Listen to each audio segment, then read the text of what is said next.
El aroma que me recibió no fue así el de mi hogar. No era el jazmín de mi balcón, ni el olor a libros viejos de mi estudio. Era una mezcla densa y pretenciosa de cordero rostizado, vino caro y un perfume masculino que no reconocía. Entré por la puerta de servicio, como me había indicado el portero. Una formalidad extraña en el edificio donde viví por 40 años. El sonido de risas cristalinas y fuertes llegaba desde el comedor, un eco ajeno en mis propios muros. Mi maleta de mano, gastada por un año de trabajo sin descanso en Houston, se sentía pesada y fuera de lugar sobre el impecable mármol de la cocina. Había recorrido más de 1500 kilómetros soñando con este regreso, pero cada paso dentro de mi propio apartamento me hacía sentir como una intrusa. Desde el umbral de la cocina, la escena en el comedor parecía una pintura de un mundo al que yo ya no pertenecía. Mi yerno, Andrés, presidía la mesa con la confianza de un monarca. Llenaba las copas con un vino tinto de etiqueta dorada, una botella de $150 que reconocí de las revistas de lujo que él solía dejar abiertas por la casa. Sus padres reían, complacidos, mientras Martín Roldán, el gestor financiero que Andrés me había recomendado, asentía con servilismo. Eran un cuadro de éxito y opulencia. Pero entonces, mi mirada se desvió hacia un rincón oscuro, junto al refrigerador. Allí, de pie y de espaldas a la fiesta, estaba mi hija. La imagen me partió el alma en un instante silencioso y brutal. Daniela no participaba del festín. Sostenía una olla pequeña con una mano y con la otra llevaba una cuchara a su boca. Comía un poco de arroz frío, sola, como una empleada a la que no se le permite sentarse con los señores. Su postura era encorvada, resignada. Tenía 33 años, una carrera de diseño que yo había pagado con turnos dobles y la habían reducido a una sombra en su propia casa. La humillación no necesitaba gritos. Era un veneno que se administraba en el silencio, en la indiferencia de esa cena elegante. Sentí una furia helada, una claridad cortante que se apoderó de cada fibra de mi ser. ¿Cuánto tiempo llevaba viviendo así, devorando las sobras de su propia vida? Un plato cayó en la cocina, un ruido torpe que delató mi presencia. Andrés, sin siquiera voltear, alzó la voz con un tono de fastidio. «Daniela, te dije que te quedaras en la cocina hasta que termináramos». Su voz, tan llena de encanto por teléfono, era ahora un látigo. Di un paso adelante, saliendo de las sombras del pasillo de servicio hacia la luz del comedor. Todos los ojos se giraron hacia mí. El tenedor del padre de Andrés se detuvo a medio camino. La sonrisa de su madre se congeló en una mueca de sorpresa. Mi hija se quedó inmóvil, con la cuchara suspendida en el aire, sus ojos llenos de un pánico que lo decía todo. El silencio se hizo denso, pesado, expectante. «No es Daniela», dije, y mi voz sonó serena, casi metálica, cortando la atmósfera festiva como un bisturí. «Soy yo, y esta sigue siendo mi casa». Andrés se puso de pie de un salto, derramando un poco de vino sobre el mantel de lino blanco. Su rostro pasó de la sorpresa a una ira mal disimulada. Martín Roldán, el gestor, se puso pálido como el papel, sus ojos fijos en mí como si hubiera visto un fantasma. Los padres de Andrés me miraron con un desdén apenas velado, una evaluación rápida de mi ropa de viaje, de mi cansancio, de mi atrevimiento. En ese instante, entendí que no había llegado a una cena familiar. Había interrumpido una reunión de conspiradores.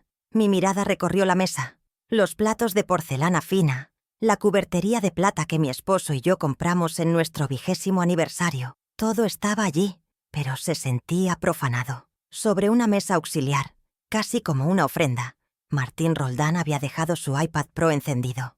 La pantalla brillante mostraba un gráfico de barras ascendentes bajo un título inequívoco: Rendimiento de activos, familia Peña. Eran mis activos, el dinero que gané, cuidando a un anciano en Texas, el patrimonio de toda mi vida, reducido a un gráfico de colores para su entretenimiento. Sentí el suelo firme bajo mis pies. La sorpresa había pasado.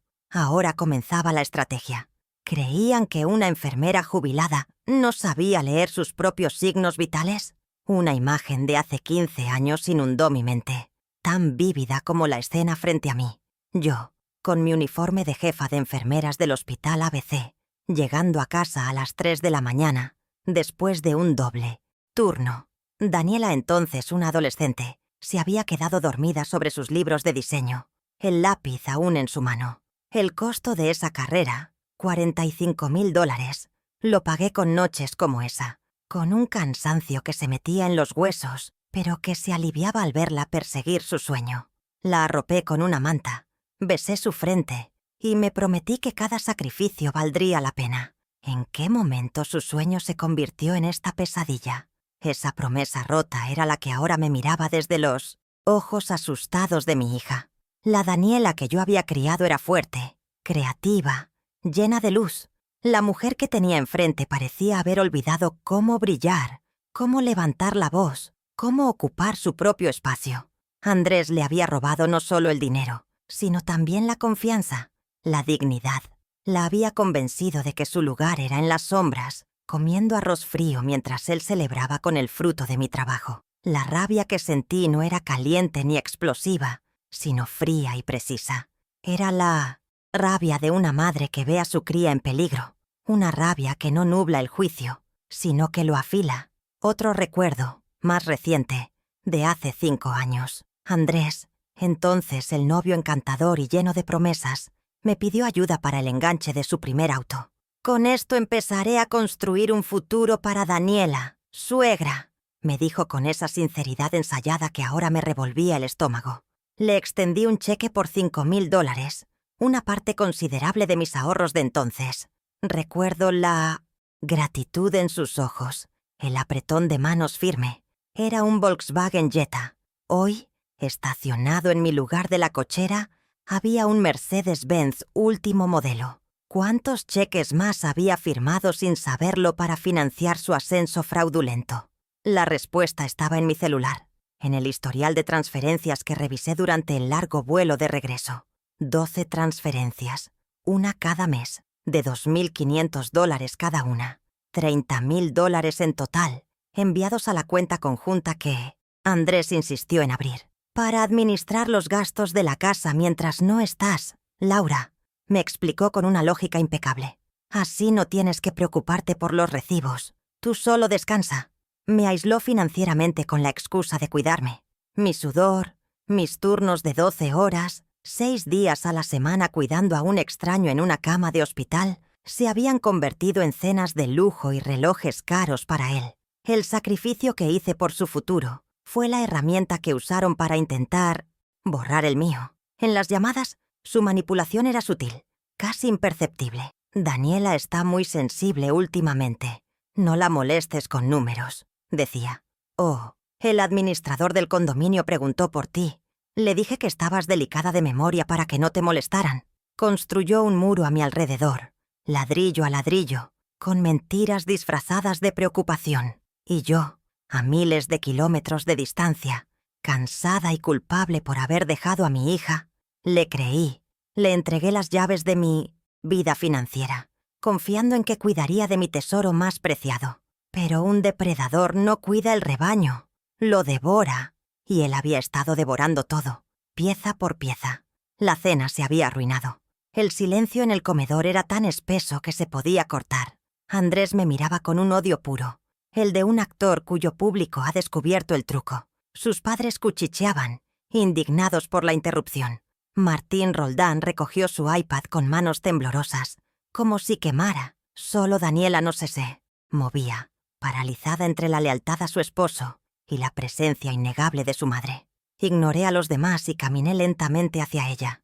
Puse mi mano sobre la suya, la que todavía sostenía la cuchara con arroz. Su piel estaba helada. «Vamos, hija», le dije en voz baja.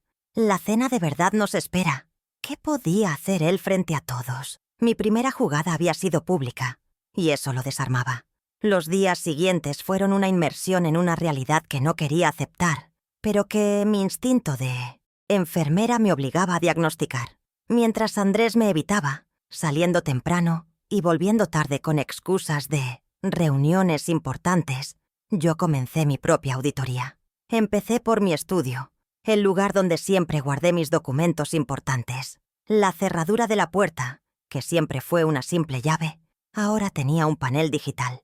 Mi casa estaba llena de pequeñas fortalezas que no reconocía. Usando la fecha de nacimiento de Daniela, un código que él subestimaría, la puerta se abrió. Dentro todo parecía en orden, pero yo buscaba algo específico. La caja fuerte.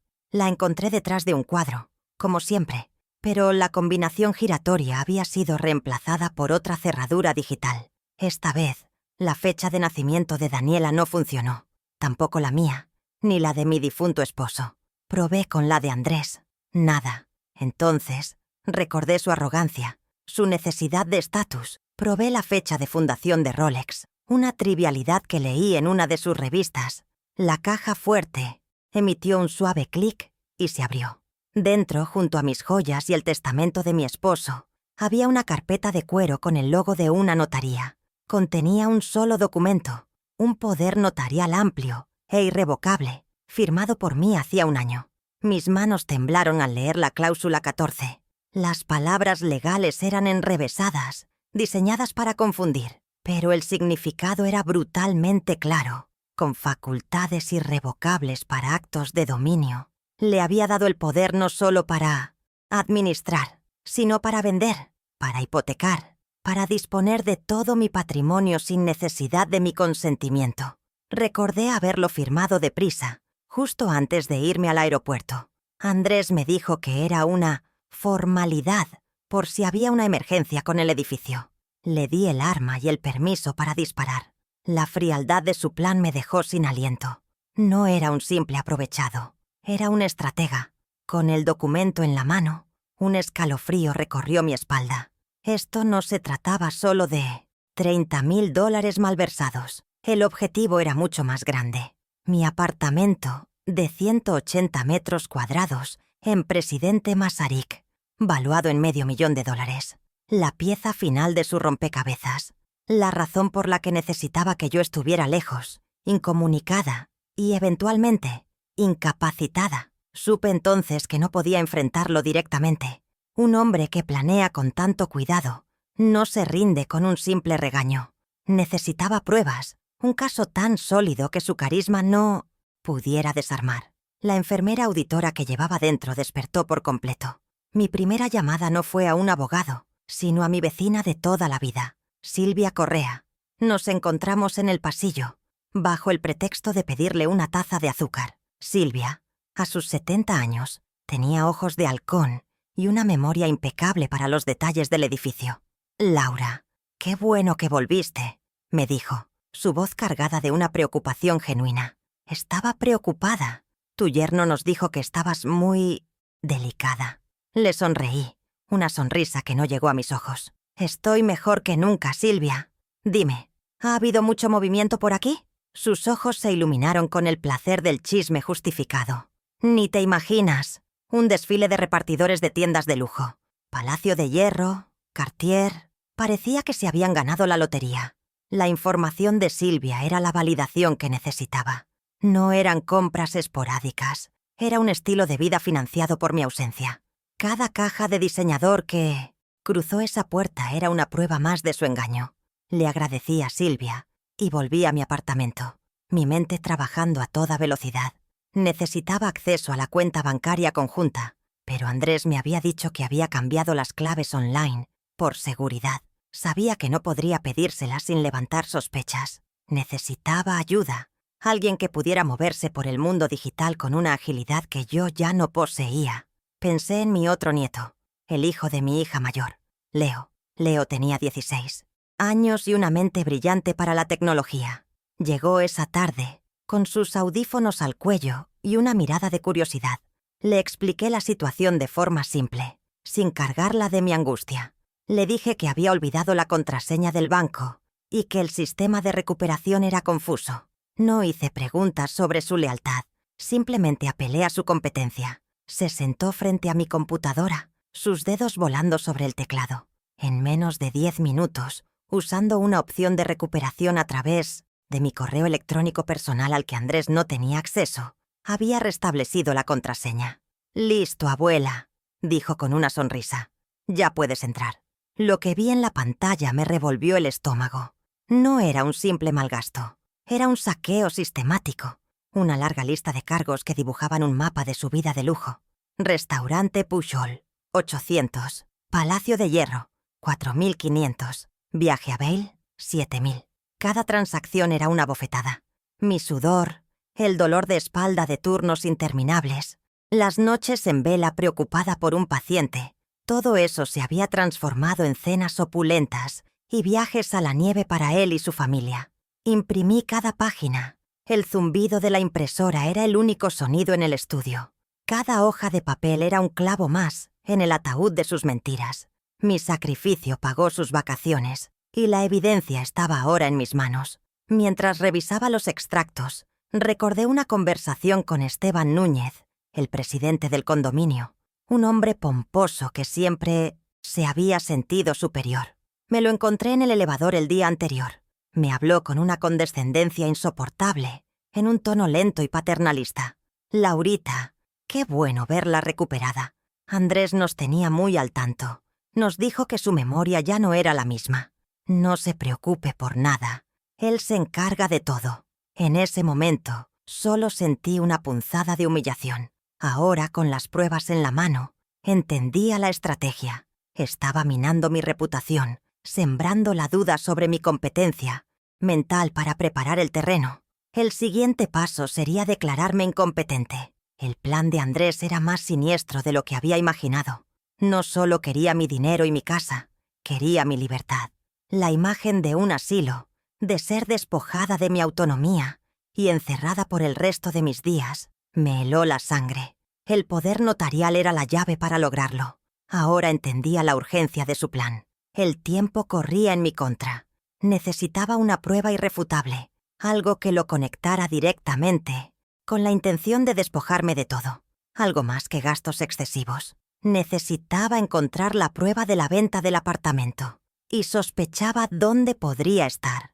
La laptop de Andrés, que siempre dejaba abierta en el estudio, era su centro de operaciones. Esperé a que saliera a una de sus cenas de negocios. Me senté frente a ella, el corazón latiéndome con fuerza. No tenía la contraseña, pero Leo me había enseñado un truco. Reinicié la computadora en modo seguro y accedí a los archivos sin necesidad de ingresar. Era un desorden digital, un reflejo de su mente caótica y arrogante. Pero los criminales arrogantes siempre cometen el mismo error. Creen que son demasiado listos para ser descubiertos. Y en la papelera de reciclaje encontré lo que buscaba. El archivo se llamaba Promesa Venta Masaryk Final Pompa PDF. Lo abrí con un clic tembloroso. Era un contrato de arras, una promesa de compra-venta para mi apartamento. El precio de venta era de $350.000, un 30% por debajo de su valor de mercado. Un remate. La firma del apoderado era una imitación torpe de la mía, y la fecha de cierre estaba programada para dentro de 2 semanas. La traición ya no era una sospecha. Era un documento legal con fecha y precio. Sentí una náusea amarga. Me habían puesto una fecha de caducidad. Ahora la partida de ajedrez se volvía mortal. Con el contrato guardado en una memoria USB, supe que no podía seguir sola. Necesitaba un aliado que entendiera el lenguaje de las leyes y las trampas. Llamé al doctor Armando Morales, un viejo amigo de mi difunto esposo y un abogado de la vieja escuela, de esos que valoran la lealtad por encima de los honorarios. Le pedí una cita urgente para revisar un documento. Su tono, al escuchar mi voz, fue de alivio. «Laura, por fin. Estaba a punto de llamarte. Ese muchacho, Andrés, me llamó hace un mes para preguntarme sobre los trámites para una interdicción. Le dije que no llevaba esos casos. La pieza final encajó. La consulta no era hipotética. Era para mí». Al día siguiente, en su oficina sobria y llena de libros, extendí las pruebas sobre su escritorio de caoba. El poder notarial, los extractos bancarios impresos, la copia del contrato de venta. El doctor Morales leyó todo en silencio, sus cejas frunciéndose cada vez más. Cuando terminó, se quitó las gafas y me miró fijamente. «Laura, esto es un abuso de confianza de libro de texto. El poder es legal, pero el uso que le está dando es fraudulento. Podemos iniciar un proceso judicial para revocarlo, pero tomará meses, quizás años». Vio la decepción en mi rostro y añadió: Pero hay una estrategia más rápida, más contundente, si estás dispuesta a jugar su juego. No quiero justicia, doctor, le respondí, mi voz firme. Quiero consecuencias. La justicia es una idea abstracta que llega tarde. Las consecuencias son un recibo que se paga al contado. Una leve sonrisa se dibujó en el rostro del doctor Morales. Me gusta cómo piensas, Laura. Eres la misma mujer práctica que conocí hace 30 años. Durante la siguiente hora, trazamos un plan silencioso. Una contraofensiva metódica y legal. Cada paso estaba diseñado para cortar sus recursos y su poder, uno por uno, sin que él se diera cuenta, hasta que fuera demasiado tarde. La primera fase de mi venganza fría estaba a punto de comenzar.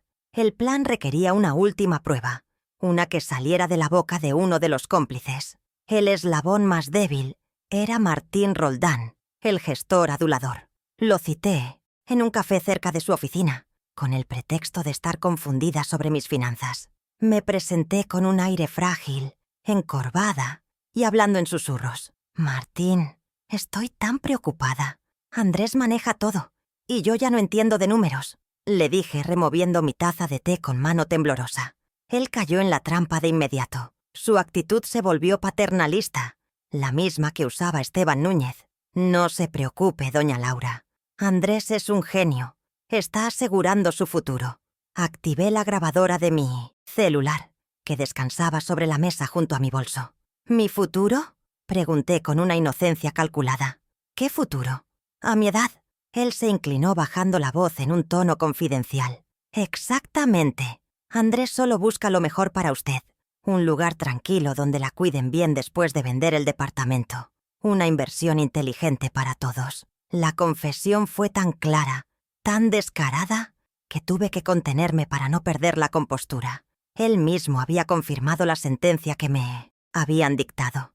Le di las gracias, pagué la cuenta y me fui. Tenía su voz en mi teléfono. Tenía su condena.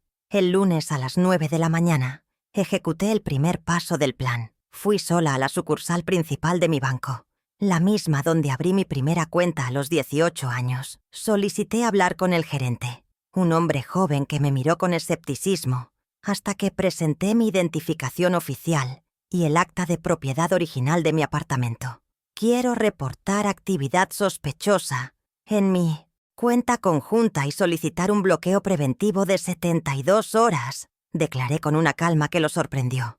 Como titular principal, estoy en mi derecho.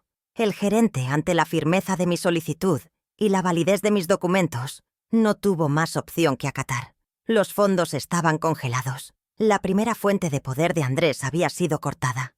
El martes, con Andrés cada vez más irritado porque sus tarjetas eran rechazadas, un problema del sistema, le aseguraba el banco.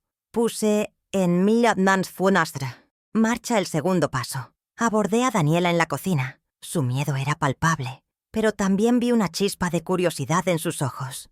«Hija, necesito tu ayuda para organizar mis cosas», le dije suavemente. «Vamos a hacer un inventario». Durante horas, fotografiamos cada objeto de lujo que Andrés había comprado.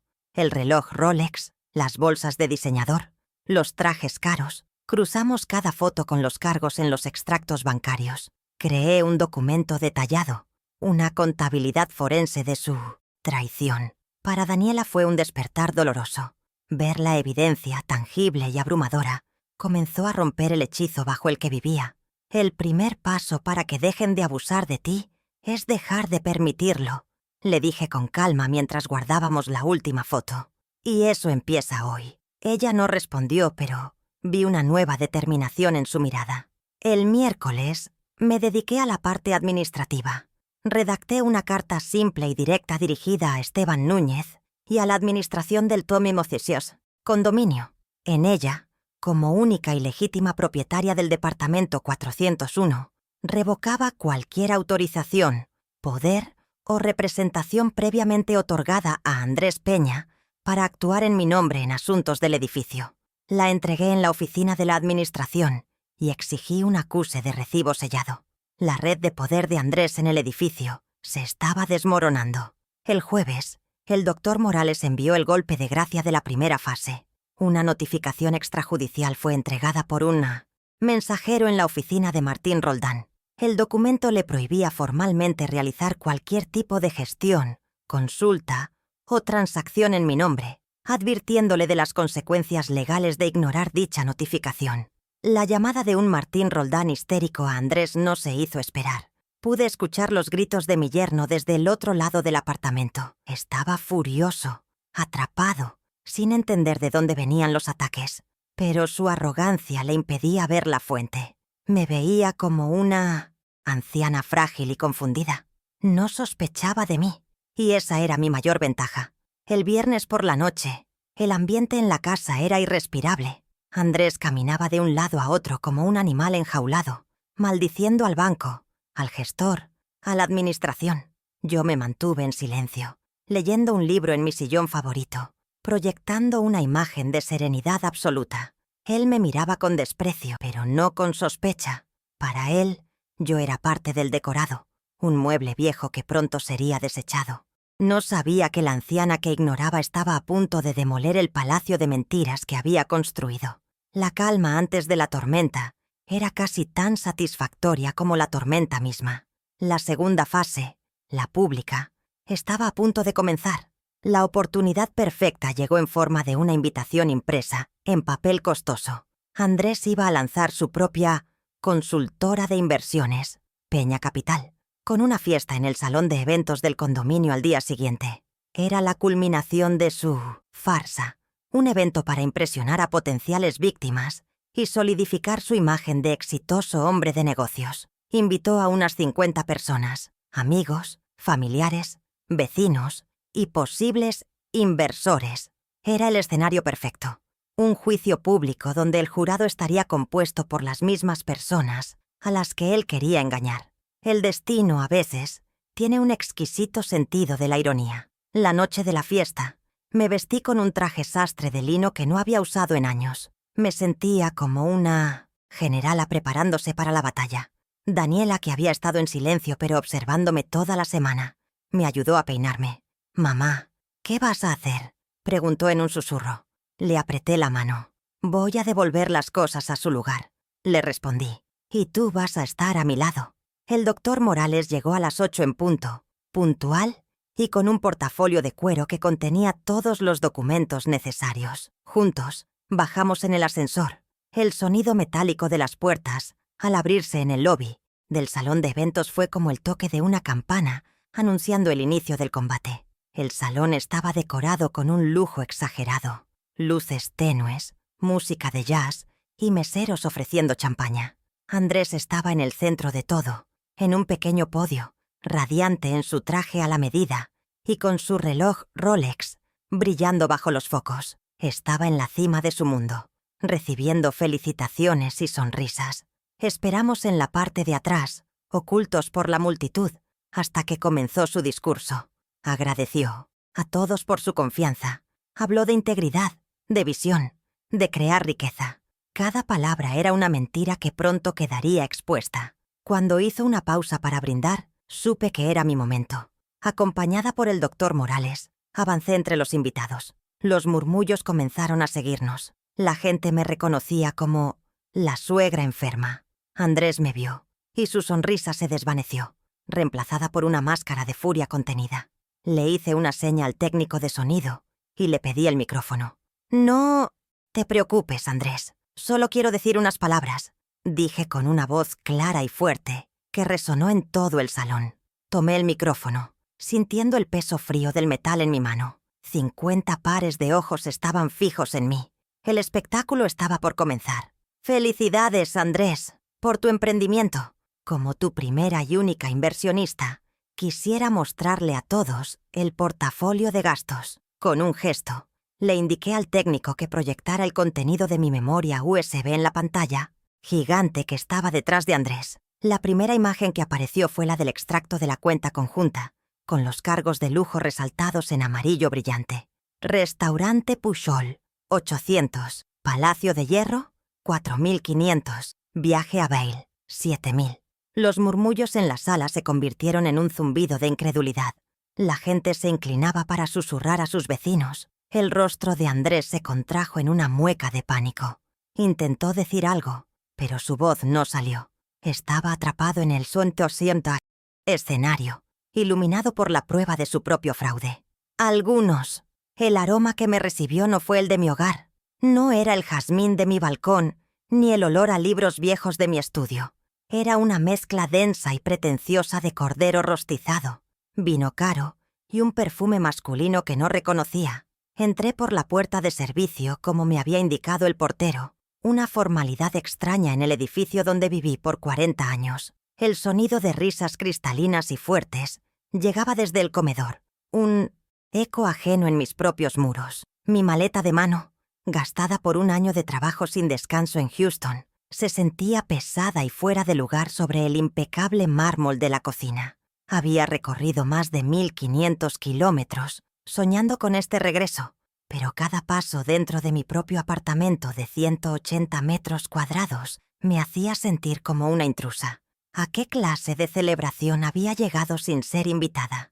Desde el umbral de la cocina, la escena en el comedor parecía una pintura de un mundo al que yo ya no pertenecía.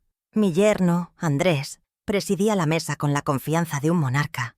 Llenaba las copas con un vino tinto de etiqueta dorada, una botella de $150 que reconocí de las revistas de lujo que él solía dejar abiertas por la casa. Sus padres reían, complacidos, mientras Martín Roldán, el gestor financiero que Andrés me había recomendado, asentía con servilismo.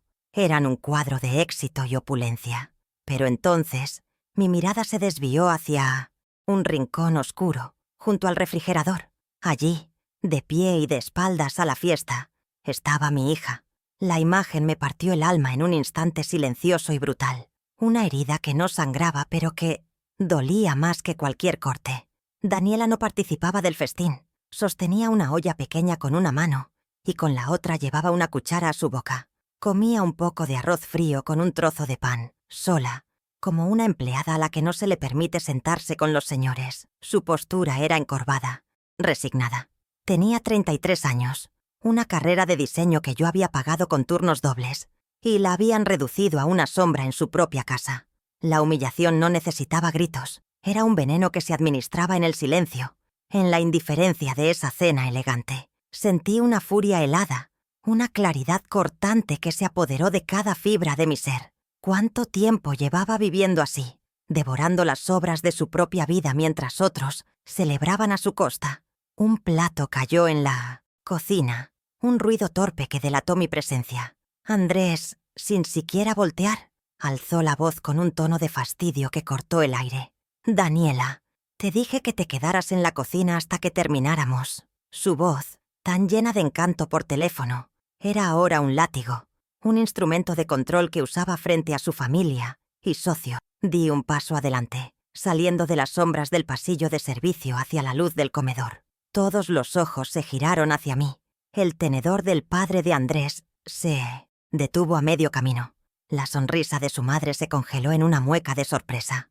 Mi hija se quedó inmóvil, con la cuchara suspendida en el aire, sus ojos llenos de un pánico que lo decía todo. El silencio se hizo denso, pesado, expectante. «No es Daniela», dije, y mi voz sonó serena, casi metálica, cortando la atmósfera festiva como un bisturí afilado. «Soy yo, y esta sigue siendo mi casa». Andrés se puso de pie de un salto, derramando un poco de vino sobre el mantel de lino blanco. Su rostro pasó de la sorpresa a una ira mal disimulada. Martín Roldán, el gestor, se puso pálido como el papel, sus ojos fijos en mí como si hubiera visto un fantasma. Los padres de Andrés me miraron con un desdén apenas velado, una evaluación rápida de mi ropa de viaje, de mi cansancio, de mi atrevimiento. En ese instante, entendí que no había llegado a una cena familiar. Había interrumpido una reunión de conspiradores que celebraban su victoria mucho antes de ganar la guerra. Mi mirada recorrió la mesa.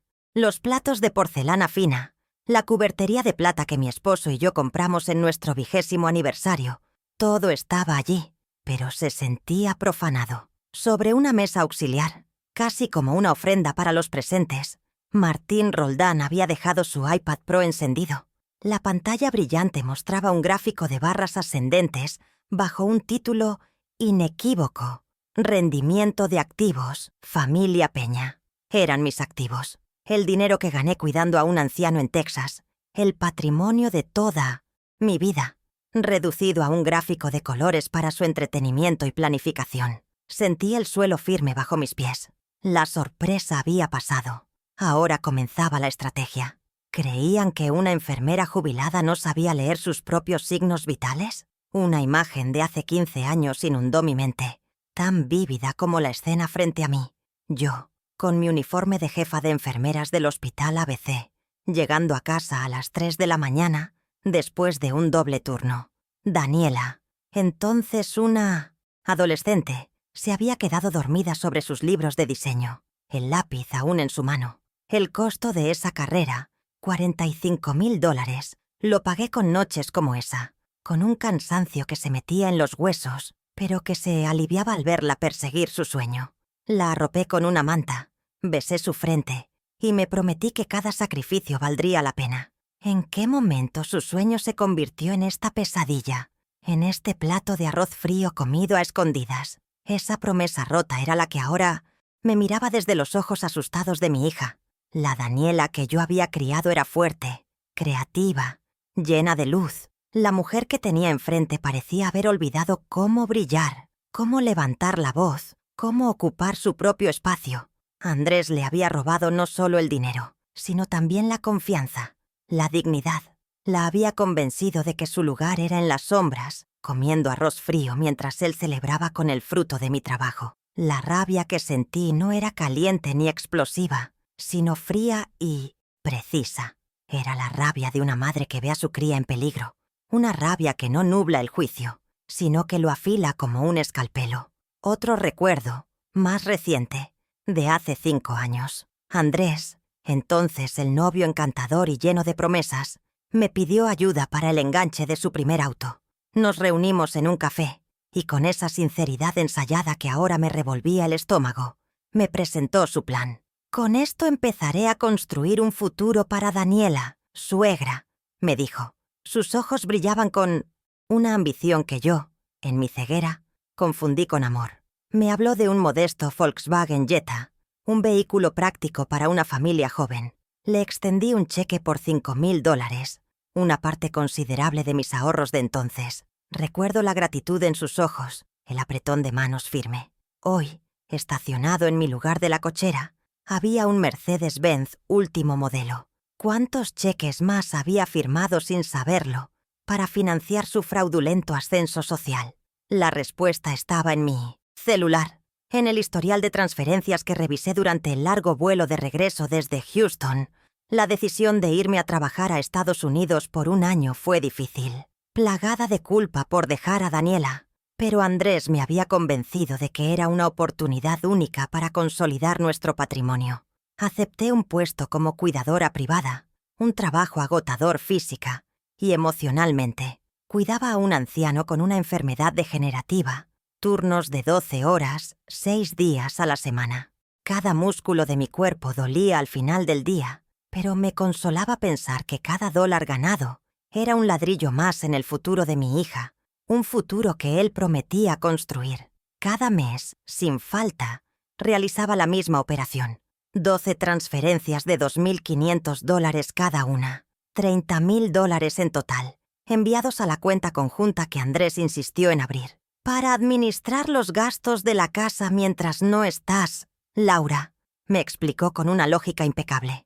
«Así no tienes que preocuparte por los recibos, tú solo descansa». Me aisló financieramente con la excusa de cuidarme. Mi sudor, mis turnos de 12 horas, 6 días a la semana cuidando a un extraño en una cama de hospital, se habían convertido en cenas de lujo y relojes caros para él. El sacrificio que hice por su futuro fue la herramienta que usaron para intentar borrar el mío. En las llamadas, su manipulación era sutil, casi imperceptible, un veneno administrado en dosis pequeñas y constantes. «Daniela está muy sensible últimamente. No la molestes con números», decía con un tono de falsa preocupación. «O también, el administrador del condominio preguntó por ti. Le dije que estabas delicada de memoria para que no te molestaran con tonterías». Construyó un muro a mi alrededor, ladrillo a ladrillo, con mentiras disfrazadas de protección. Y yo, a miles de kilómetros de distancia, cansada y culpable por haber dejado a mi hija, le creí. Le entregué las llaves de mi vida financiera, confiando en que cuidaría de mi tesoro más preciado. Pero un depredador no cuida el rebaño, lo devora, y él había estado devorando todo, pieza por pieza. La cena se había arruinado por completo. El silencio en el comedor era tan espeso que se podía cortar con un cuchillo. Andrés me miraba con un odio puro, el de un actor cuyo público ha descubierto el truco detrás de su mejor acto. Sus padres cuchicheaban entre ellos, indignados por la interrupción de su festín.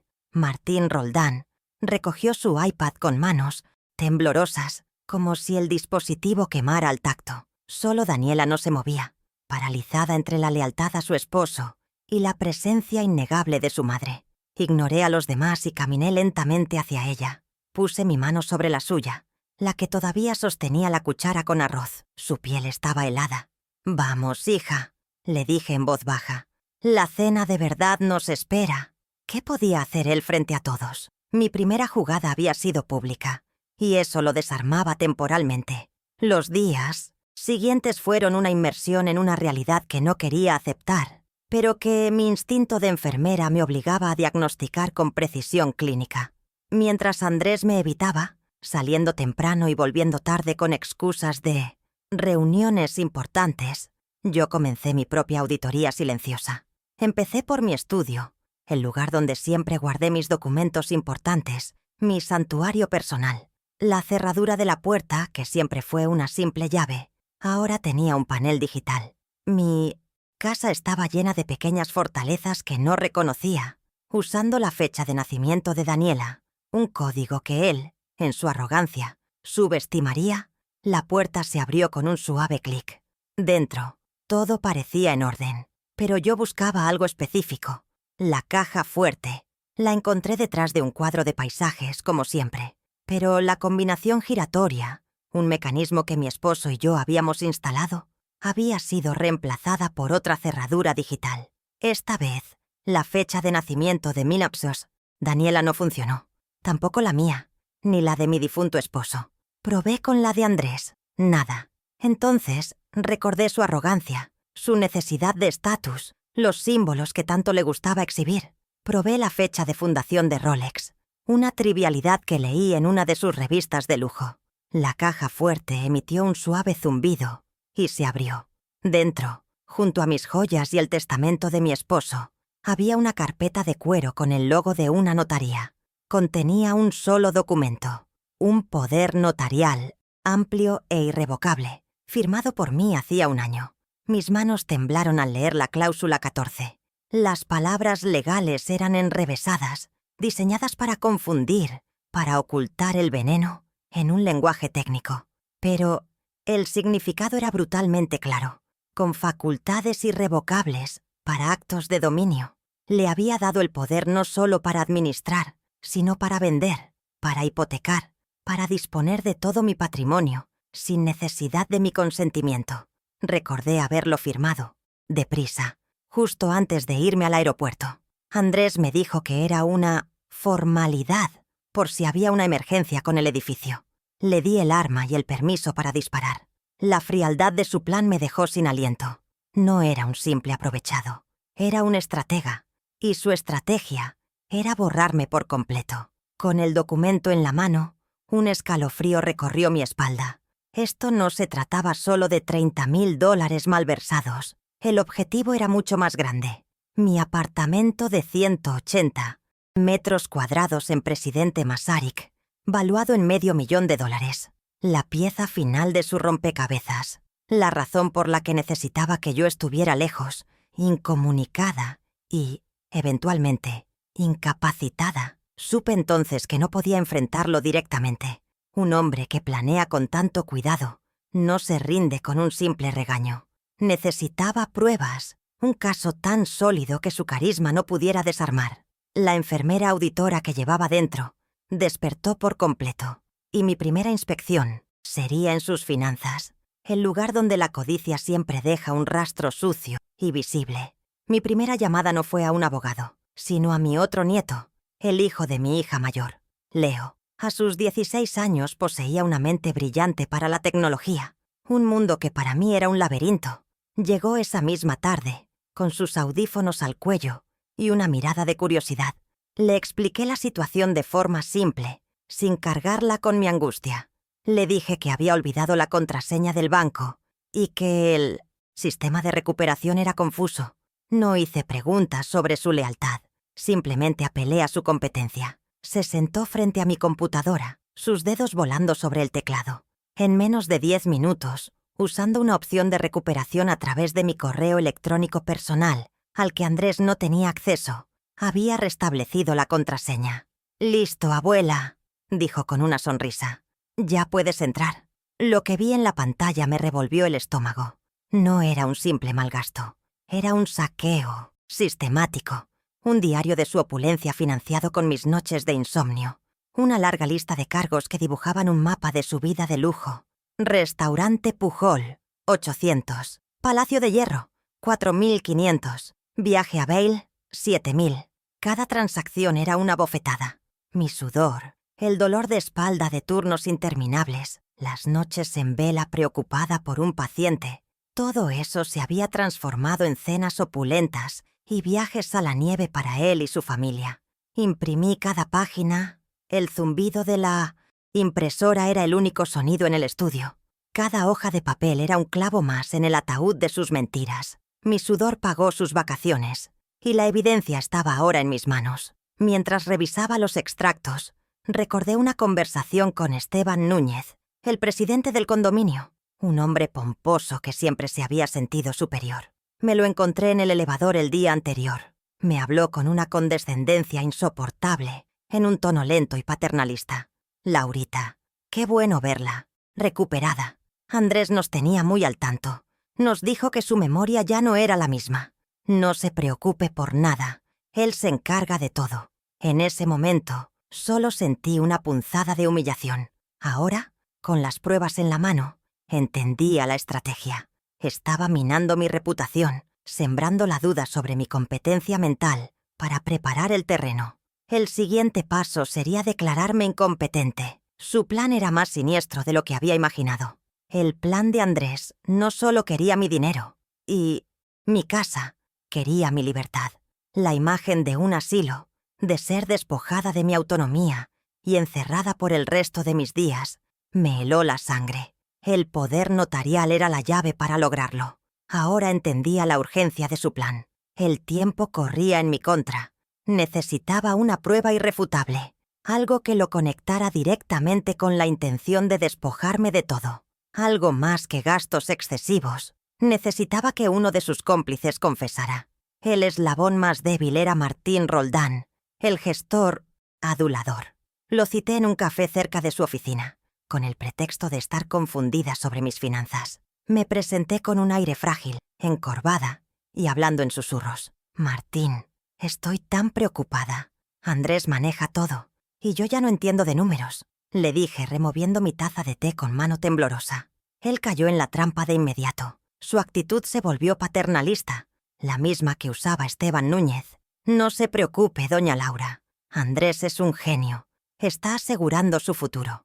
Activé la grabadora de mi celular, que descansaba sobre la mesa junto a mi bolso.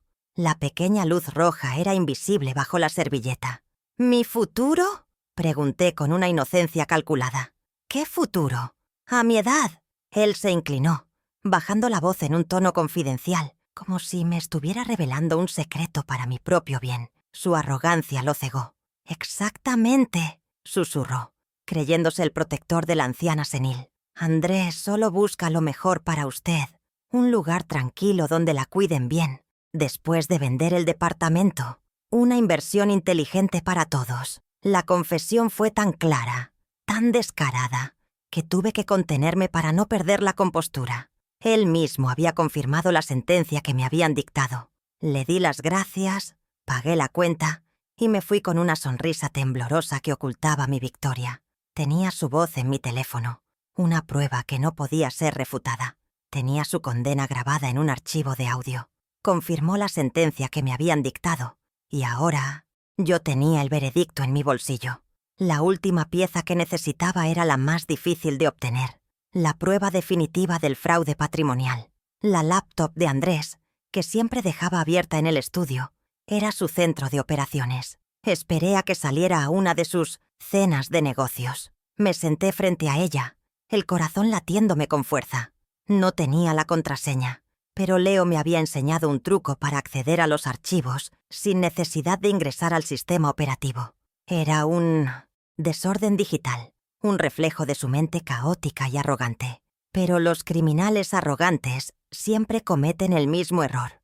Creen que son demasiado listos para ser descubiertos y subestiman la importancia de borrar sus huellas. Su descuido sería mi arma más poderosa. Busqué durante casi una hora, revisando carpetas con nombres como proyectos y clientes potenciales. Nada. La frustración comenzaba a apoderarse de mí. Estaba a punto de rendirme cuando recordé algo que Leo me dijo. La gente borra archivos, pero casi nadie vacía la papelera de reciclaje. Hice clic en el pequeño icono del cesto de basura, y allí estaba, un archivo que me heló la sangre con solo leer su nombre. Promesa, venta, Masaryk, Final, un PDF. Lo abrí con un clic tembloroso, conteniendo la respiración. Era un contrato de arras, una promesa de compra-venta para mi apartamento, mi hogar, el lugar donde crié a mis hijas y despedí a mi esposo.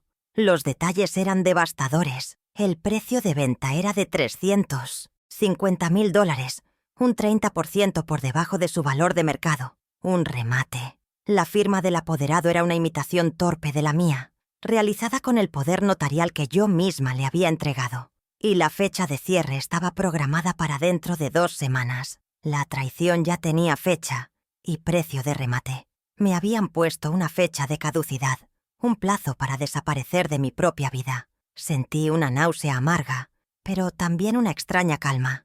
El mapa de su traición estaba completo. Ahora solo tenía que seguirlo en reversa para desmantelar cada paso que había dado. Guardé una copia del contrato en una memoria USB, junto con la grabación de Martín y las capturas de pantalla de los extractos bancarios. Tenía el poder notarial, las pruebas del desfalco, la confesión del cómplice y el contrato de venta fraudulento. 4 pilares de evidencia que sostenían un caso irrefutable. Ya no era una suegra confundida ni una anciana con problemas de memoria. Era una mujer con un expediente completo, una auditora con todas las cuentas claras. La partida de ajedrez se volvía mortal, pero ahora yo conocía todos sus movimientos futuros porque tenía en mis manos el registro de todos los pasados. La sorpresa ya no sería mía. Con el expediente digital en mi poder, supe que no podía seguir sola. Necesitaba un aliado que entendiera el lenguaje de las leyes y las trampas. Llamé al doctor Armando Morales, un viejo amigo de mi difunto esposo y un abogado de la vieja escuela, de esos que valoran la lealtad por encima de los honorarios. Le pedí una cita urgente para revisar unos documentos familiares. Su tono, al escuchar mi voz, fue de alivio. Laura, por fin. Estaba a punto de llamarte. Ese muchacho, Andrés, me llamó hace un mes para preguntarme sobre los trámites para una interdicción. Le dije que no llevaba esos casos. La pieza final encajó. La consulta no era hipotética. Era para mí. Al día siguiente, en su oficina sobria y llena de libros, extendí las pruebas sobre su escritorio de caoba, el poder notarial, los extractos bancarios impresos, la memoria USB con la grabación de Martín y el contrato de venta. El doctor Morales leyó todo en silencio, sus cejas frunciéndose cada vez más. El peso de los papeles sobre la madera pulida parecía anclar la realidad de la traición en esa sala solemne. Cuando terminó, se quitó las gafas y me miró fijamente. Sus ojos, los mismos que habían visto a mi esposo firmar nuestro testamento, ahora veían la firma que amenazaba con deshacerlo todo. El silencio no era incómodo, era el preludio a una estrategia, el momento en que un médico revisa los estudios antes de dar un diagnóstico y un plan de tratamiento. Laura, esto es un abuso de confianza de libro de texto. El poder es legal, pero el uso que le está dando es fraudulento. Podemos iniciar un proceso judicial para revocarlo, pero tomará meses, quizás años. explicó con una calma profesional que apenas ocultaba su indignación. Vio la decepción en mi rostro, la impaciencia de quien siente que el tiempo se agota. Entonces, se inclinó hacia adelante y bajó la voz. Pero hay una estrategia más rápida, más contundente, si estás dispuesta a jugar su juego. No estaba preguntando si tenía el coraje. Estaba evaluando si tenía la frialdad necesaria para ejecutarlo. Los tribunales ofrecen justicia, pero a veces la vida exige consecuencias inmediatas y tangibles. «No quiero justicia, doctor», le respondí, mi voz firme, sin un ápice de duda. «Quiero consecuencias. La justicia es una idea abstracta que llega tarde. Las consecuencias son un recibo que se paga al contado». Una leve sonrisa se dibujó en el rostro del doctor Morales. «Me gusta cómo piensas, Laura. Eres la misma mujer práctica que conocí hace 30 años. Durante la siguiente hora, trazamos un plan silencioso, una contraofensiva metódica y legal. Cada paso estaba diseñado para cortar sus recursos y su poder, uno por uno, sin que él se diera cuenta hasta que fuera demasiado tarde. La primera fase de mi venganza fría estaba a punto de comenzar, y el primer objetivo sería su fuente de vida, mi dinero. El lunes a las 9 de la mañana, ejecuté el primer paso del plan. Fui sola a la sucursal principal de mi banco, la misma donde abrí mi primera cuenta a los 18 años. Solicité hablar con el gerente, un hombre joven que me miró con escepticismo hasta que presenté mi identificación oficial y el acta de propiedad original de mi apartamento. No llegué como una anciana confundida, sino como la propietaria legítima de los activos en cuestión. «Quiero reportar actividad sospechosa en mi cuenta conjunta y solicitar un bloqueo preventivo de 72 horas», declaré con una calma que lo sorprendió. «Como titular principal, estoy en mi derecho». El gerente, ante la firmeza de mi solicitud y la validez de mis documentos, no tuvo más opción que acatar. Los fondos estaban congelados. La primera fuente de poder de Andrés había sido cortada. El martes, con Andrés cada vez más irritado porque sus tarjetas eran rechazadas, un problema del sistema, le aseguraba el banco. Puse en marcha el segundo paso. Abordé a Daniela en la cocina. Su miedo era palpable, pero también vi una chispa de curiosidad en sus ojos. «Hija, necesito tu ayuda para organizar mis cosas», le dije suavemente. «Vamos a hacer un inventario». Durante horas, fotografiamos cada objeto de lujo que Andrés había comprado. El reloj Rolex, las bolsas de diseñador, los trajes caros. Cruzamos cada foto con los cargos en los extractos bancarios. Creé un documento detallado en mi computadora, una contabilidad forense de su traición. Para Daniela fue un despertar doloroso. Ver la evidencia, tangible y abrumadora, comenzó a romper el hechizo bajo el que vivía. «El primer paso para que dejen de abusar de ti es dejar de permitirlo», le dije con calma mientras guardábamos la última foto. «Y eso empieza hoy». Ella no respondió con palabras, pero vi una nueva determinación en su mirada, una rectitud en su postura que no había visto desde mi regreso. El miércoles me dediqué a la parte administrativa. Redacté una carta simple y directa dirigida a Esteban Núñez y a la administración del condominio. En ella, como única y legítima propietaria del departamento 401, revocaba cualquier autorización, poder o representación previamente otorgada a Andrés Peña para actuar en mi nombre en asuntos del edificio. La entregué en la oficina de la administración y exigí un acuse de recibo sellado. La red de poder de Andrés en el edificio se estaba desmoronando, ladrillo por ladrillo. El jueves, el doctor Morales envió el golpe de gracia de la primera fase.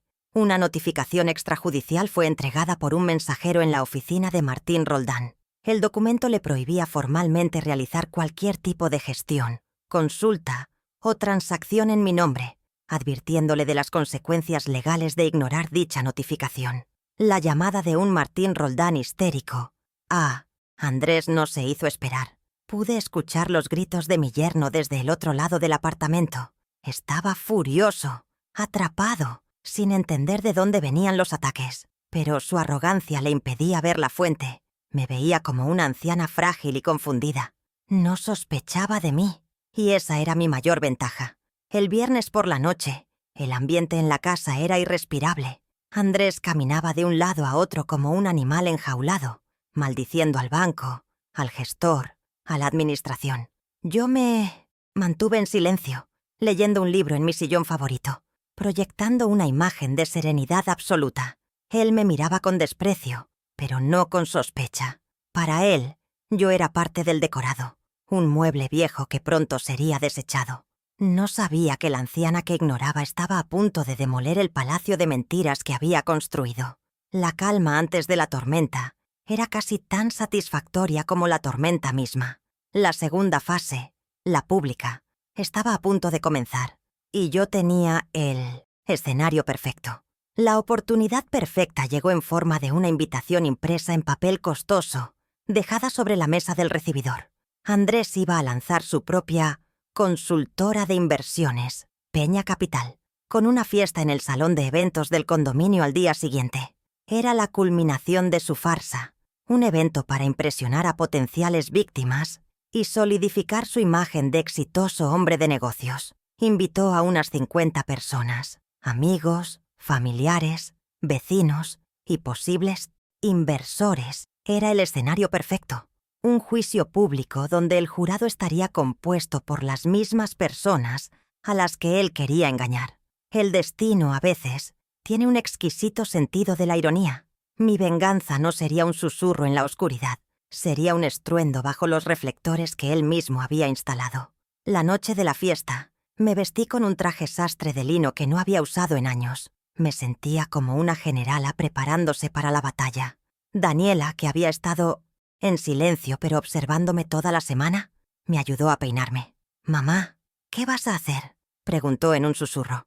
Le apreté la mano. «Voy a devolver las cosas a su lugar», le respondí. «Y tú vas a estar a mi lado». El doctor Morales llegó a las 8 en punto, puntual y con un portafolio de cuero que contenía todos los documentos necesarios. Juntos, bajamos en el ascensor. El sonido metálico de las puertas al abrirse en el lobby del salón de eventos fue como el toque de una campana anunciando el inicio del combate. El salón estaba decorado con un lujo exagerado. Luces tenues, música de jazz y meseros ofreciendo champaña. Andrés estaba en el centro de todo, en un pequeño podio, radiante en su traje a la medida y con su reloj Rolex brillando bajo los focos. Estaba en la cima de su mundo, recibiendo felicitaciones y sonrisas. Esperamos en la parte de atrás, ocultos por la multitud, hasta que comenzó su discurso. Agradeció a todos por su confianza. Habló de integridad, de visión, de crear riqueza. Cada palabra era una mentira que pronto quedaría expuesta. Cuando hizo una pausa para brindar, supe que era mi momento. Mi corazón no latía con nerviosismo, sino con el ritmo constante y frío de la certeza. Acompañada por el doctor Morales, avancé entre los invitados. Los murmullos comenzaron a seguirnos. La gente me reconocía como la suegra enferma.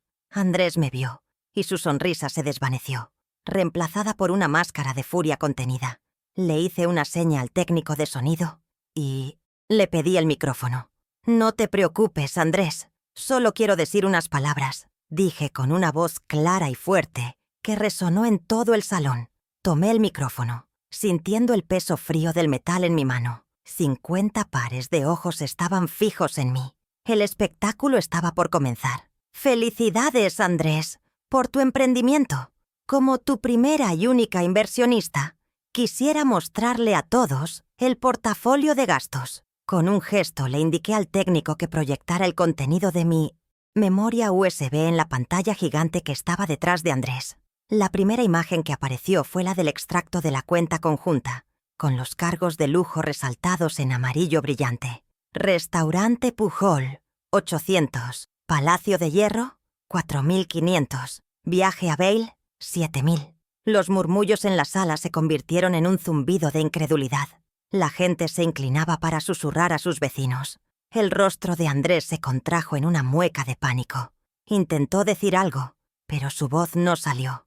Estaba atrapado en el escenario, iluminado por la prueba de su propio fraude. «Algunos podrían pensar que estos son los gastos de un negocio exitoso», continué, mi voz manteniendo un tono conversacional, como si estuviera explicando una simple gráfica.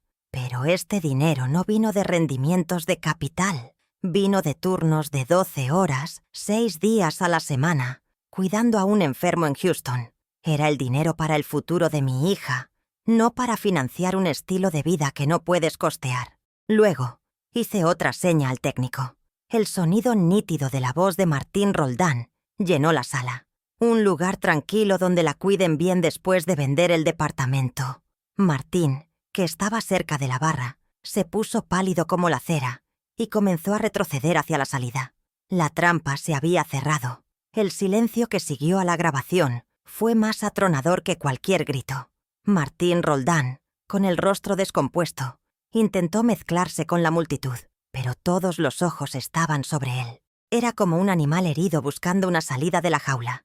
Vi cómo sus hombros se encogían, cómo su cuerpo intentaba hacerse más pequeño, invisible. Chocó con una mesera, derramando una bandeja de copas de champaña que se hicieron añicos en el suelo. Un sonido agudo y violento que pareció romper el hechizo. Ese fue el catalizador. La gente ya no solo murmuraba, ahora lo señalaban abiertamente. Su intento de fuga discreta se convirtió en una humillante procesión hacia la puerta.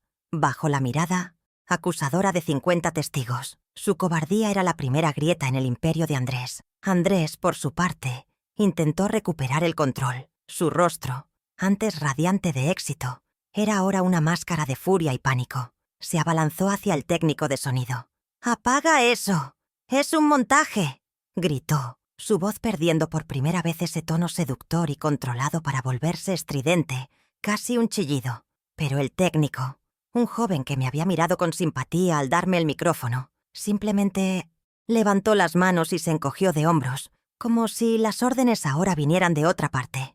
Andrés estaba solo en su escenario, bajo las luces que él mismo había dispuesto, pero el guión ya no le pertenecía.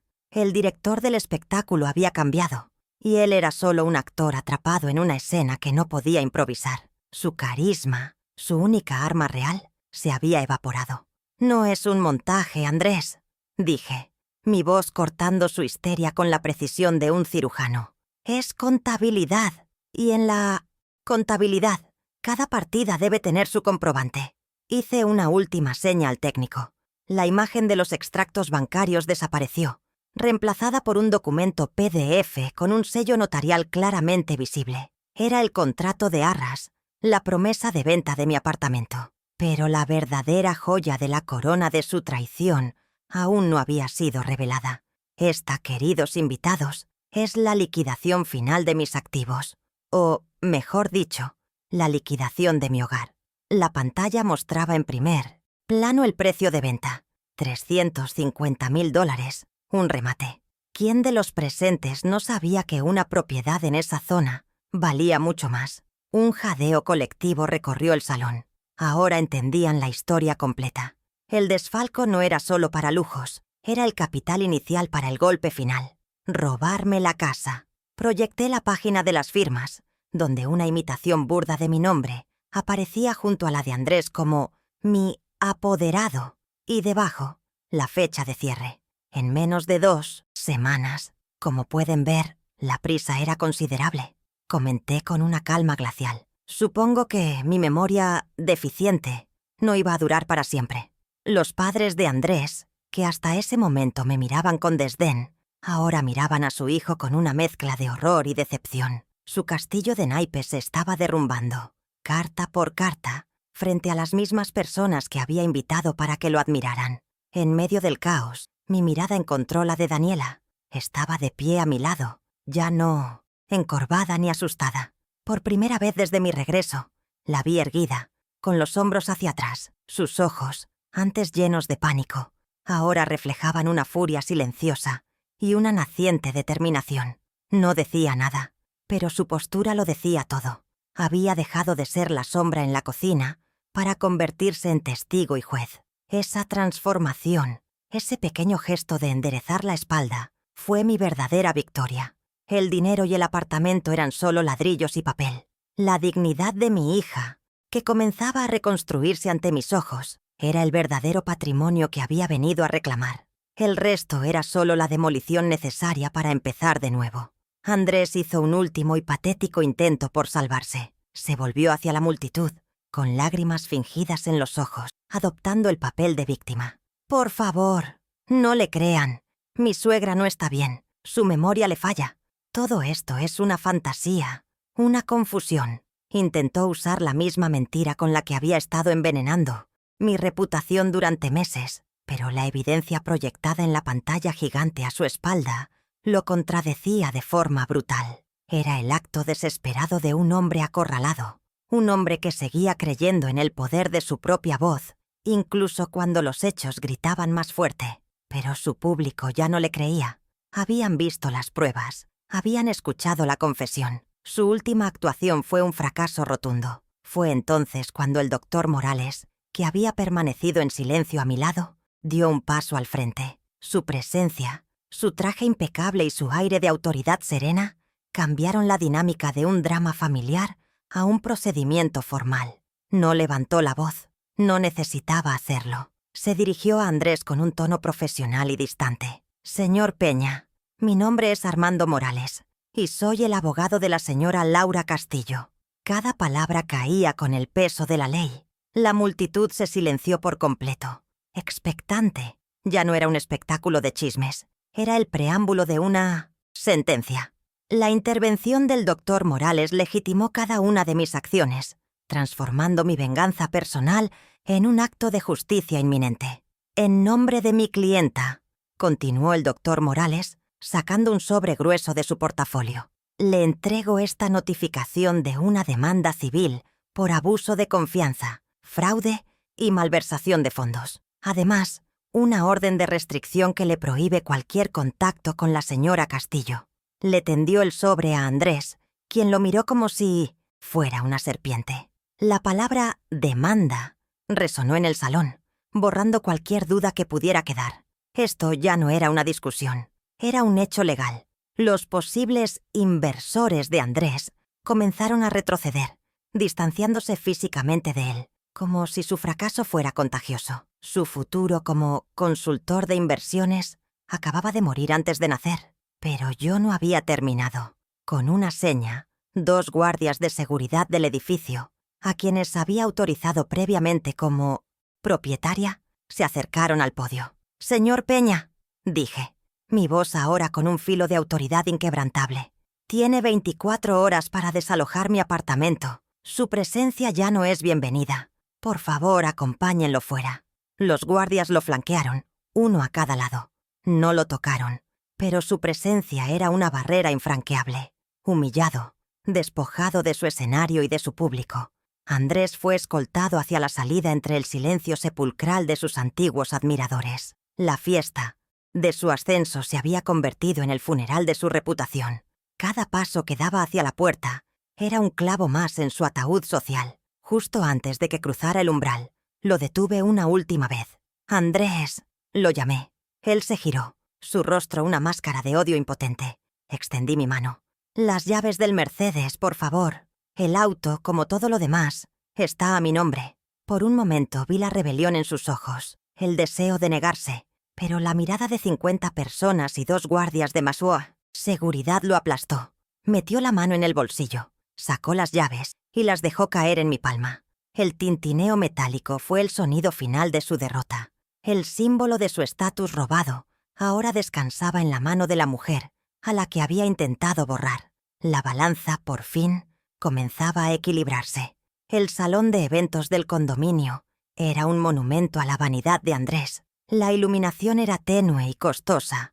La música era un jazz pretencioso que flotaba sobre las cabezas de 50 invitados, y los meseros se movían con bandejas de champaña y canapés. En el centro de todo, sobre un pequeño podio, estaba él, radiante en un traje hecho a la medida, con su reloj Rolex brillando bajo los focos. Personificaba el éxito.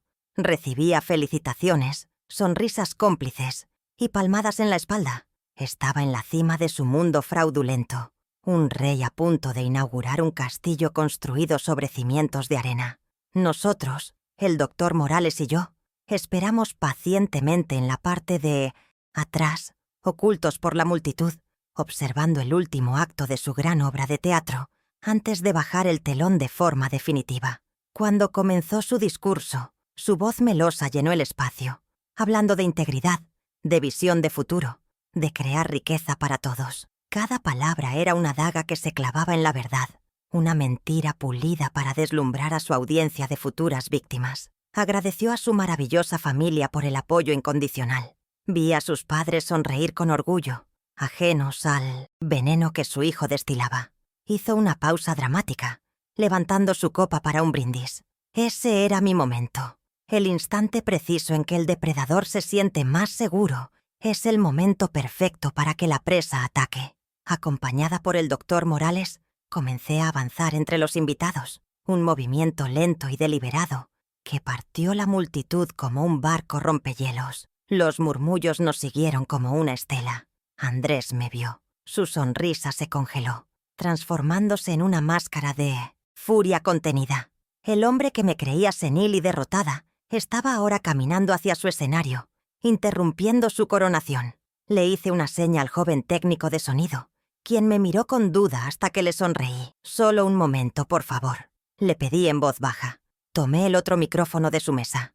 «No te preocupes, Andrés. Solo quiero decir unas palabras», dije, y mi voz, amplificada por los altavoces, sonó clara y fuerte, cortando la música y las conversaciones. 50 pares de ojos se fijaron en mí, cargados de curiosidad y morbo. El espectáculo, el verdadero espectáculo, estaba a punto de comenzar. «Felicidades, Andrés, por tu nuevo emprendimiento. Como tu primera y única inversionista, quisiera mostrarle a todos el portafolio de gastos». Con un gesto sutil, le indiqué al técnico que proyectara el contenido de mi memoria USB en la pantalla gigante que colgaba detrás de Andrés. La primera imagen que apareció fue la del extracto de la cuenta conjunta. Los cargos de lujo estaban resaltados en un amarillo brillante que parecía gritar en la penumbra del salón. Restaurante Pujol, 800. Palacio de Hierro, 4.500. Viaje a Bale, 7.000. Los murmullos en la sala se convirtieron en un zumbido de incredulidad. La gente se inclinaba para susurrar a sus vecinos. El rostro de Andrés pasó del blanco al rojo en segundos. Intentó decir algo, pero su voz no salió. Estaba atrapado en su propio escenario, iluminado por la prueba irrefutable de su propio fraude. Una diapositiva a la vez. Algunos podrían pensar que estos son los gastos de un negocio exitoso y floreciente, continué, mi voz manteniendo un tono conversacional, como si estuviera explicando una simple gráfica de resultados trimestrales. Pero este dinero no vino de rendimientos de capital ni de inversiones inteligentes.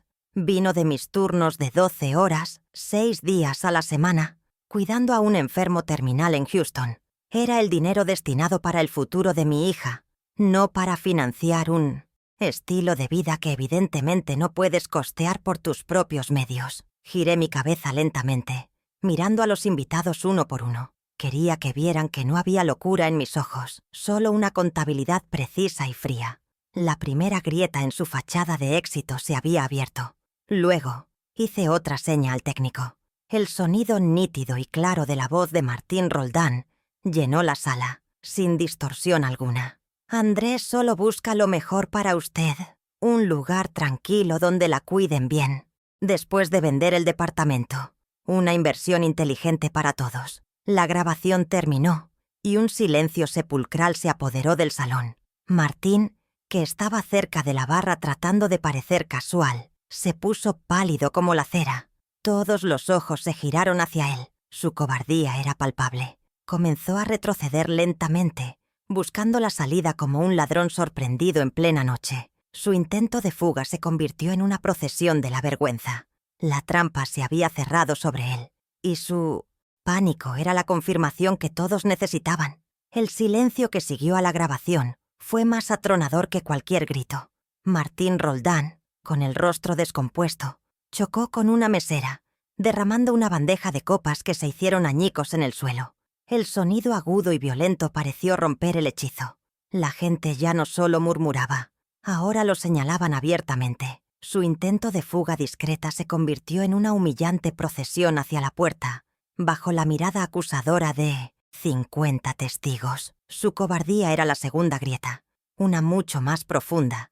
En el imperio de mentiras de Andrés, cada cómplice que cae arrastra consigo una parte de la credibilidad del criminal principal. Y Martín acababa de llevarse una porción enorme. Andrés, por su parte, intentó recuperar el control de una situación que ya se le había escapado de las manos. Su rostro, antes radiante, era ahora una máscara de furia y pánico. Se abalanzó hacia el técnico de sonido. «¡Apaga eso! ¡Es un montaje! ¡Está manipulado!», gritó, su voz perdiendo por primera vez ese tono seductor y controlado para volverse estridente, casi un chillido de desesperación. Pero el técnico, un joven que me había mirado con simpatía al darme el micrófono, simplemente levantó las manos y se encogió de hombros, como si las órdenes ahora vinieran de otra parte. Andrés estaba solo en su escenario, bajo las luces que él mismo había dispuesto, pero el guión ya no le pertenecía. Su carisma, su única arma real, se había evaporado. «No es un montaje, Andrés», dije, mi voz cortando su histeria con la precisión de un cirujano. «Es contabilidad, y en la contabilidad, cada partida debe tener su comprobante». Hice una última seña al técnico. La imagen de los extractos bancarios desapareció, reemplazada por un documento PDF con un sello notarial claramente visible. Era el contrato de arras, la promesa de venta de mi apartamento. Pero la verdadera joya de la corona de esta consultora de inversiones aún no había sido revelada. Esta, queridos invitados, es la liquidación final de mis activos. O, mejor dicho, la liquidación de mi hogar. La pantalla mostraba en primer plano el precio de venta. $350.000. Un remate. La traición ahora tenía un precio y una fecha. Un jadeo colectivo recorrió el salón. Ahora entendían la historia completa. El desfalco no era solo para lujos, era el capital inicial para el golpe final. Robarme la casa. Proyecté la página de las firmas, donde una imitación burda de mi nombre aparecía junto a la de Andrés como mi apoderado legal, y debajo, la fecha de cierre. En menos de 2 semanas. Como pueden ver, la prisa era considerable. Comenté con una calma glacial. Supongo que mi memoria deficiente no iba a durar para siempre. Los padres de Andrés, que hasta ese momento me miraban con desdén, ahora miraban a su hijo con una mezcla de horror y decepción. Su castillo de naipes se estaba derrumbando, carta por carta, frente a las mismas personas que había invitado para que lo admiraran. En medio del caos, mi mirada encontró la de Daniela. Estaba de pie a mi lado, ya no encorvada ni asustada. Por primera vez desde mi regreso, la vi erguida, con los hombros hacia atrás. Sus ojos, antes llenos de pánico, ahora reflejaban una furia silenciosa y una naciente determinación. No decía nada, pero su postura lo decía todo. Había dejado de ser la sombra en la cocina para convertirse en testigo y juez. Esa transformación, ese pequeño gesto de enderezar la espalda, fue mi verdadera victoria. El dinero y el apartamento eran solo ladrillos y papel. La dignidad de mi hija, que comenzaba a reconstruirse ante mis ojos, era el verdadero patrimonio que había venido a reclamar. Andrés hizo un último y patético intento por salvarse. Se volvió hacia la multitud, con lágrimas fingidas en los ojos, adoptando el papel de víctima. «Por favor, no le crean. Mi suegra no está bien. Su memoria le falla. Todo esto es una fantasía, una confusión». Intentó usar la misma mentira con la que había estado envenenando mi reputación durante meses, pero la evidencia proyectada en la pantalla gigante, a su espalda, lo contradecía de forma brutal. Era el acto desesperado de un hombre acorralado, un hombre que seguía creyendo en el poder de su propia voz, incluso cuando los hechos gritaban más fuerte. Pero su público ya no le creía. Habían visto las pruebas, habían escuchado la confesión. Su última actuación fue un fracaso rotundo. Fue entonces cuando el doctor Morales, que había permanecido en silencio a mi lado, dio un paso al frente. Su presencia, su traje impecable y su aire de autoridad serena cambiaron la dinámica de un drama familiar a un procedimiento formal. No levantó la voz. No necesitaba hacerlo. Se dirigió a Andrés con un tono profesional y distante. «Señor Peña, mi nombre es Armando Morales y soy el abogado de la señora Laura Castillo». Cada palabra caía con el peso de la ley. La multitud se silenció por completo. expectante. Ya no era un espectáculo de chismes, era el preámbulo de una sentencia. La intervención del doctor Morales legitimó cada una de mis acciones, transformando mi venganza personal en un acto de justicia inminente. En nombre de mi clienta, continuó el doctor Morales, sacando un sobre grueso de su portafolio. Le entrego esta notificación de una demanda civil por abuso de confianza, fraude y malversación de fondos. Además, una orden de restricción que le prohíbe cualquier contacto con la señora Castillo. Le tendió el sobre a Andrés, quien lo miró como si fuera una serpiente. La palabra demanda resonó en el salón, borrando cualquier duda que pudiera quedar. Esto ya no era una discusión, era un hecho legal. Los posibles inversores de Andrés comenzaron a retroceder, distanciándose físicamente de él, como si su fracaso fuera contagioso. Su futuro como consultor de inversiones acababa de morir antes de nacer. Pero yo no había terminado. Con una seña, 2 guardias de seguridad del edificio, a quienes había autorizado previamente como propietaria, se acercaron al podio. «Señor Peña», dije, mi voz ahora con un filo de autoridad inquebrantable, «tiene 24 horas para desalojar mi apartamento. Su presencia ya no es bienvenida. Por favor, acompáñenlo fuera». Los guardias lo flanquearon, uno a cada lado. No lo tocaron, pero su presencia era una barrera infranqueable. Humillado, despojado de su escenario y de su público, Andrés fue escoltado hacia la salida entre el silencio sepulcral de sus antiguos admiradores. La fiesta de su ascenso se había convertido en el funeral de su reputación. Cada paso que daba hacia la puerta era un clavo más en su ataúd social. Justo antes de que cruzara el umbral, lo detuve una última vez. «Andrés», lo llamé. Él se giró, su rostro una máscara de odio impotente. Extendí mi mano, con la palma hacia arriba. «Las llaves del Mercedes, por favor. El auto, como todo lo demás que compraste con mi dinero, está a mi nombre». Por un momento, vi la rebelión en sus ojos, el deseo de negarse. Pero la mirada de 50 personas y 2 guardias de seguridad lo aplastó. Metió la mano en el bolsillo, sacó las llaves y las dejó caer en mi palma. El tintineo metálico fue el sonido final de su derrota. El símbolo de su estatus robado ahora descansaba en la mano de la mujer a la que había intentado borrar. La balanza, por fin, se había equilibrado. Una semana después de la fiesta, el silencio en mi apartamento era diferente.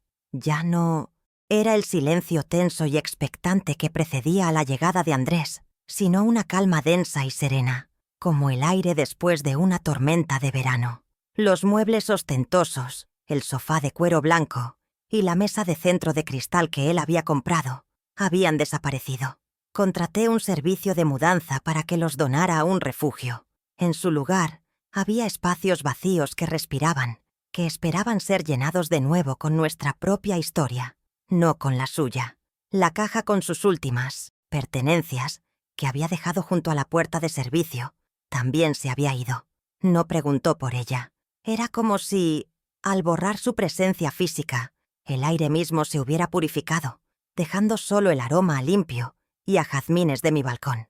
Daniela y yo nos movíamos en esta nueva quietud con un cuidado casi ceremonial. Ella había recuperado su antiguo cuarto, el que daba al patio interior, y poco a poco lo estaba repoblando con sus libros de diseño y sus bocetos. La veía pasar horas, dibujando en su cuaderno, con una concentración que no le había visto en años. Una tarde, mientras yo preparaba un té de manzanilla, ella se acercó y, sin decir palabra, comenzó a lavar las tazas. Fue un gesto simple, cotidiano, pero en él vi el primer brote de una colaboración que habíamos perdido. Ya no era la sombra que comía arroz frío en la cocina. Era mi hija, de pie a mi lado, compartiendo el peso y la ligereza de un hogar que volvíamos a construir juntas desde los cimientos de la confianza. Esa misma noche nos sentamos en la sala, en 2 sillones que habían sido de mis padres. La luz de la ciudad entraba suavemente por la ventana. Era el momento de establecer las nuevas reglas, no como una imposición, sino como un mapa para no volver a perdernos. «Hija», comencé con una voz suave pero firme, «el dinero que recuperé no es un regalo, es una herramienta Y para usarla bien, necesitas aprender a hacerlo. Le hablé de 2 condiciones. La primera, que comenzara terapia con una psicóloga que el doctor Morales me había recomendado. La segunda, que se inscribiera en un curso de finanzas personales. No eran castigos, sino los pilares sobre los que podría edificar su propia independencia, una que nadie pudiera arrebatarle jamás. Le expliqué que había creado un fideicomiso a su nombre con una parte del patrimonio recuperado.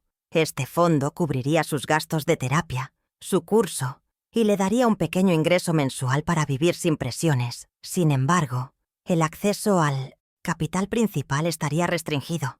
No podrás tocarlo hasta que termines tu curso y me presentes un plan de vida sensato y bien estructurado. Le dije mirándola a los ojos. Quiero que este dinero te dé alas, no un peso que te ancle. Tienes 33 años, una carrera maravillosa por delante. Esto no es para controlarte. Es para asegurarme de que nadie vuelva a controlarte nunca más. La libertad, a veces, necesita de límites claros para poder florecer, sin ser devorada por los depredadores. Daniela escuchó todo en silencio, con una madurez que me conmovió profundamente. No hubo lágrimas ni reproches. Cuando terminé de hablar, asintió lentamente, procesando cada palabra. «Lo entiendo, mamá», dijo, y su voz, por primera vez en mucho tiempo, sonó clara y sin miedo. Gracias por no rendirte conmigo. En ese momento supe que el verdadero rescate no había sido el de mi dinero o mi apartamento, sino el de su espíritu. La gratitud en sus ojos no era la de una niña recibiendo un regalo, sino la de una mujer que veía una oportunidad real de reclamar su propia vida. La herida seguía ahí, pero por primera vez habíamos dejado de sangrar y comenzábamos el lento proceso de cicatrización. Los días se convirtieron en una rutina tranquila y sanadora. Por las mañanas yo me dedicaba a mi balcón y Daniela a sus proyectos. El apartamento comenzó a llenarse de nuevo con el sonido de su lápiz sobre el papel y el murmullo de la radio con música clásica que a mí tanto me gustaba. Desempaqué las cajas que habían estado guardadas en la bodega por más de un año. Mis libros, las fotografías de mi esposo, los pequeños adornos que contaban la historia de nuestra familia. Cada objeto que volvía a su lugar era como una palabra recuperada en una frase que había perdido el sentido. La casa volvía a ser un hogar, un refugio construido con recuerdos compartidos y no con las apariencias compradas a crédito con el sudor ajeno. Una mañana soleada, estaba en el balcón, podando mis geranios con unas tijeras viejas que habían sido de mi madre. El acto de cortar las hojas secas para dar paso a nuevos brotes me parecía la metáfora perfecta de lo que estábamos viviendo. Sentir la tierra fresca en mis manos, el sol en mi rostro, era una forma de reconectar con la vida simple y real que casi me habían robado. El aroma de las flores se mezclaba con el del café recién hecho. Era una paz tangible, una que se podía oler y sentir. Había olvidado lo valiosos que eran estos pequeños momentos, estas pausas en las que el alma puede simplemente ser, sin necesidad de demostrar nada a nadie. Silvia, mi vecina, se asomó por su balcón contiguo. «Huele a tus geranios, Laura. Hacía tiempo que no los olía», dijo con una sonrisa cómplice. La invité a pasar a tomar un café, como hacíamos antes. Mientras conversábamos, me contó que el chisme en el edificio se había apagado, reemplazado por un respeto silencioso. «Nadie se atreve a decir que te falla la memoria ahora», comentó, y ambas reímos. Mi reputación, que Andrés había intentado demoler con susurros venenosos, se había reconstruido sola, no con palabras, sino con hechos. La verdad, a veces, no necesita ser gritada. Simplemente se asienta con el peso de su propia evidencia, sólida e inamovible. Compartimos ese café en silencio por un momento, mirando la ciudad despertar. El sabor amargo y reconfortante de la bebida era un placer simple, genuino. Pensé en las cenas de Andrés, en el vino de $150 y el cordero rostizado, y me di cuenta de que todo aquello era un teatro, una actuación vacía para un público indiferente. La verdadera riqueza no estaba en la etiqueta de una botella, sino en la compañía de una amiga leal, en la tranquilidad de un hogar seguro, en la certeza de que las personas que amas están a salvo. Él había confundido el precio con el valor, y en esa confusión Había perdido todo lo que realmente importaba. Mi reflexión se centró en el poder. Andrés buscaba un poder frágil, basado en el dinero ajeno, el estatus prestado y el carisma superficial. Era un poder que dependía de la admiración de los demás y que podía ser demolido en una sola noche. El poder que yo había descubierto en mí era diferente. Era el poder del conocimiento, de la estrategia, de la paciencia. Era el poder que nace de la verdad y de la protección de los tuyos. Su imperio era un castillo de naipes que se vino abajo con un soplo de evidencia. Mi fortaleza, en cambio, estaba construida sobre la roca sólida de la dignidad y el amor propio, y esa, una vez recuperada, es indestructible. El futuro, que 2 semanas atrás parecía una sentencia en un asilo, ahora se extendía como una página en blanco. Daniela ya tenía la fecha de su primera sesión de terapia y había elegido un curso de finanzas que empezaba el mes siguiente. Eran pasos pequeños, pero firmes, en la dirección correcta. El proceso sería largo. Lo sabía. Las cicatrices de la humillación y el abuso no desaparecen de la noche a la mañana. Pero por primera vez en mucho tiempo, el camino estaba despejado. Teníamos un mapa, teníamos las herramientas y, lo más importante, nos teníamos la una a la otra. La reconstrucción había comenzado y esta vez los cimientos serían a prueba de cualquier traición. Miré mis geranios, vibrantes de color bajo el sol de la mañana. Cada flor era una pequeña victoria. Durante un año creí que mi trabajo era enviar dinero para construir un futuro. Descubrí, al volver, que mi verdadero trabajo era enseñar el valor de la dignidad y el respeto propio. Hay lecciones que no se pueden delegar y protecciones que no se pueden comprar.